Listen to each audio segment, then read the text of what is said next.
রাজধানীর বেইলি রোডের মিনিস্টার্স অ্যাপার্টমেন্টের কয়েকটি রুমে আঁটোসাঁটোভাবে চলছে আন্তর্জাতিক অপরাধ ট্রাইব্যুনালের তদন্ত দলের কার্যক্রম। এখানে নেই কোনো আইটি ল্যাব, অথচ মান্দাত্তা আমলের মতো করে চলছে প্রায় ৪০ বছর আগের যুদ্ধাপরাধের তথ্য উপাত্ত সংগ্রহ ও সাক্ষ্য প্রমাণ সংরক্ষণের কাজ। তদন্ত কর্মকর্তা শুধু নয়, নিয়োগের প্রায় ২ মাস পেরোলেও স্বয়ং তদন্ত দলের সমন্বয়ককেও দেয়া হয়নি কোনো ল্যাপটপ বা কম্পিউটার। এভাবে নিরাপত্তা ও ঝুঁকি ভাতা ছাড়াই ১৬ জন শীর্ষ যুদ্ধাপরাধীর মানবতাবিরোধী অপরাধের জন্য কাজ করছেন মাত্র ১৭ জন তদন্ত কর্মকর্তা। আর এর জন্য আইনজীবী আরো কম, মাত্র ১০ জন। এবিসি থেকে আমাদের যে সমস্ত পাঠাইছে অডিও বা ভিডিও, সেগুলো আমরা কম্পাইল করে একটা ভিডিও করে একটার পর একটা সিনারিও আনতে হবে না? এগুলো কই করবো?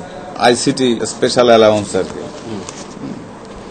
দেওয়ার কথা ছিল। ওই যে মূলা ঝুলানোর মতো নাকের সামনে মূলা একটা ঝুলায় রাখছে, দিচ্ছি দিব, হচ্ছি হবে।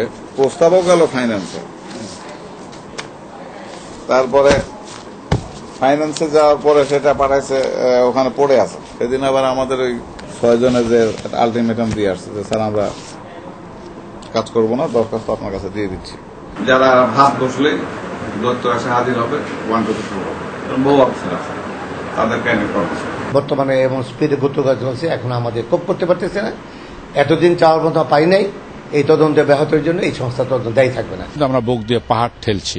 যে ধরনের লজিস্টিক সাপোর্ট পাওয়া উচিত ইনভেস্টিগেটর এবং প্রসিকিউটররা, সেটা সরবরাহ করার ক্ষেত্রে আমাদের কর্তৃপক্ষের সীমাবদ্ধতা আমাদের কাছে অস্পষ্ট।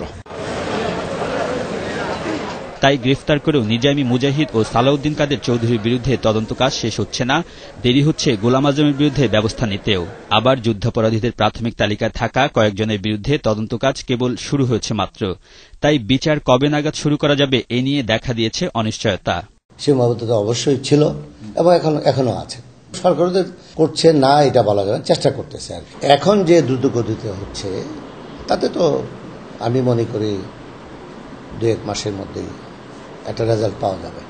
সরকার যুদ্ধাপরাধের বিচার প্রক্রিয়াকে যথেষ্ট গুরুত্বের সাথে বিবেচনা না করায় এ ধরনের সমস্যা হচ্ছে বলে মনে করেন দীর্ঘদিন ধরে যুদ্ধাপরাধ ও মুক্তিযুদ্ধ বিষয়ক গবেষকরা।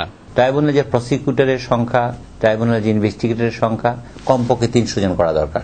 সাউথ আফ্রিকাতে হয়েছে ২২,০০০ লোকের জেরা করেছে, তাদের যে অর্থ ব্যয় হয়েছে, তাদের যে ম্যান পাওয়ার লেগেছে, তার চেয়ে কোনো ম্যান পাওয়ার আমাদের এখানে কম লাগার কোনো কথা না। মনে হচ্ছে যেন একটু ধীরে হচ্ছে, আর একটু তাড়াতাড়ি হলে যেন ভালো হতো। সরঞ্জামের কিছুটা স্বল্পতা আছে, কিছু ক্যামেরা, কিছু জনবল, কিছু গাড়ি। তারা বলেন যুদ্ধাপরাধীদের বিচার প্রশ্নবিদ্ধ ও বিঘ্নিত করতে দেশে বিদেশে যেসব তৎপরতা চলছে সে বিষয়ে সরকার অবহিত ও উদ্বিগ্ন নয়। তাই যুদ্ধাপরাধীদের বিচার প্রক্রিয়াকে হালকাভাবে না দেখে এ বিষয়ে আরো সতর্ক হওয়া উচিত। আলমগীর স্বপন, এটিএন বাংলা, ঢাকা।